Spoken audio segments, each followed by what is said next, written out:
So the deep thinking and exposure to essentially that period of time meant that you had the confidence to give selection a go. Talk us through the decision-making decision-making process required to be able to, in yourself, you've referenced being the best version of yourself many times rather than competing against anyone else.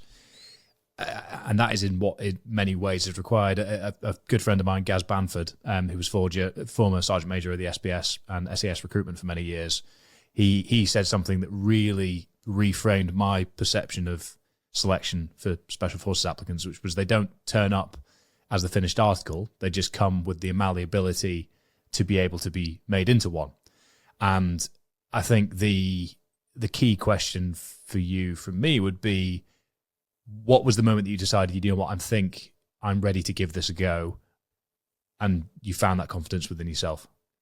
Well, none of the above. I had been, when I joined the parachute regiment, I was in the 2nd Battalion. My mother died of cancer when she was 38, and I was 19 years old.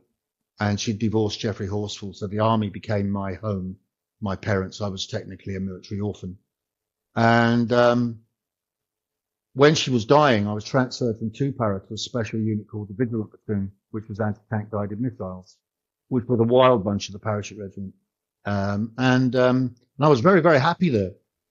And we got attached to 1 para to do a tour of Northern Ireland, the South Armagh one. And during that tour, the Milan missile came in, and our special unit was going to be disbanded because it was a much higher grade of anti-tank guided missile, and it was going to go to the anti-tank platoons. So they said, you can go back to wherever you want to. And I said, right, well, I'll go back to the 2nd Battalion, the parachute regiment. They said, okay. And then they changed their mind. Well, if you tell somebody that you say yes to somebody and you change your mind, you know, you're a bit of an arsehole. If you say no to somebody and change your mind, you're always going to be a hero. So advice to people, you know, if you're not sure of the answer, always say no, you can change your mind. But they changed their mind and they said, well, no, you're going to stay 1 para in a rifle company. Well, I've been in 2 para mortars. I've been in a vigilant platoon. I was coming up to 21. And so I should have had rank, but I didn't because I'd been in 2 senior companies. And so I was behind on the rank process, and they were going to put me back into a rifle company in 1 para. And I said, well, I'm not going to have that. They said, you'll do as you're told.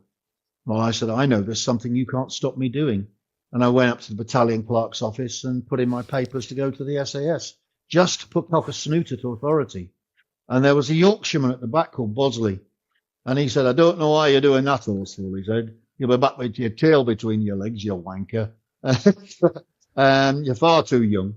And off I went in summer 78.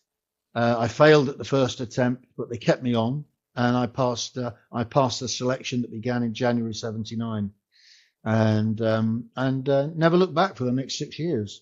So how did you cope with the first round as a failure?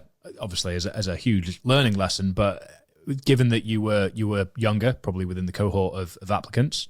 You had been used to, I mean, you turned up at 14, you told join next year, and from that point onwards, it was quite a binary process.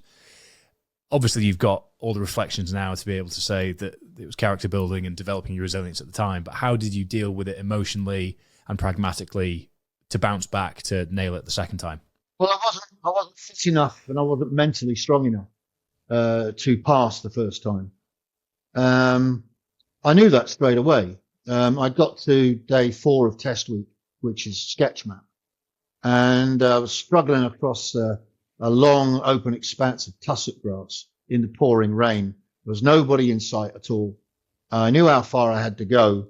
I kept falling over. I had 50 pounds on my back, kept falling over, getting up, falling over and getting up. And there was nobody to help me get up. My back was bleeding. I had 2 massive ulcers from the weights pushing on the kidney areas of my back. And finally, I just turned around and went back to the previous checkpoint and voluntarily withdrew. And I didn't blame anything but myself. I wasn't ready. I wasn't good enough.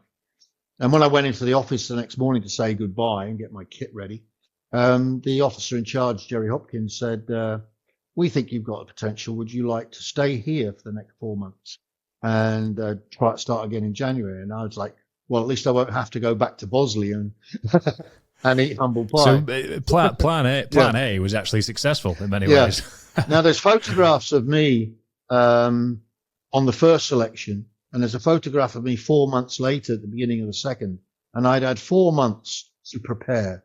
I would go down the swimming pool at 6 o'clock in the morning in Hereford, do 1,000 meters in the pool, go back, have some breakfast, do an 8-mile run, then start work. And if I wasn't working during the day, I wasn't required for anything. I'd be up the mountains walking some of the routes. And the photograph of me in the second one, it looks like a totally different individual. I look 4 years older. I've got a thicker neck. I've got healthier looking skin. I look strong. I look like an athlete. Whereas, although I was a parachute regiment soldier, I was a little bit chubby in the face, and I certainly wasn't the same person with it. So I had time to prepare, and I had time to prepare with the people that were doing it and with the people that knew what to do. And so the second time round, 57 of us started the selection and 8 of us passed. And that was the winter of 79, which was one of the coldest winters on record. And we had one person die on test week. But a lot of people think that SAS selection is like that fitness business of running over the mountains and carrying heavy weights. But that's just the first month. And then you've got continuation training. You go off to the jungle. You live in the jungle for another month, and you work and you carry even bigger weights, and you get eaten alive by everything that's in the jungle, everything that's little. And then you come back from there with having lost a lot of weight, and you do a combat survival instructor's course. And then if you're not already a paratrooper, you do your basic parachuting course.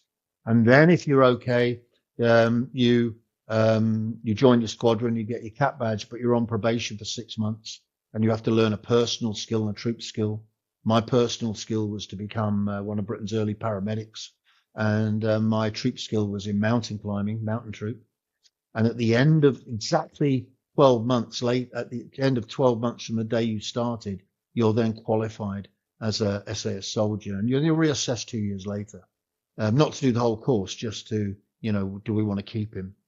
And I did 2 tours. After 6 years, I got stitched up for something I hadn't done, and decided to take control and purchase my discharge. One of the things I've always, looking back, is if things aren't going the way I want them to, and I've done my absolute best, and the barriers are too big, I've tried to go round them, tried to go over them, tried to go under them, tried to achieve higher standards, then I'll change direction and I'll take control rather than keep banging my head against the wall. So that's another piece of advice if anybody wants it.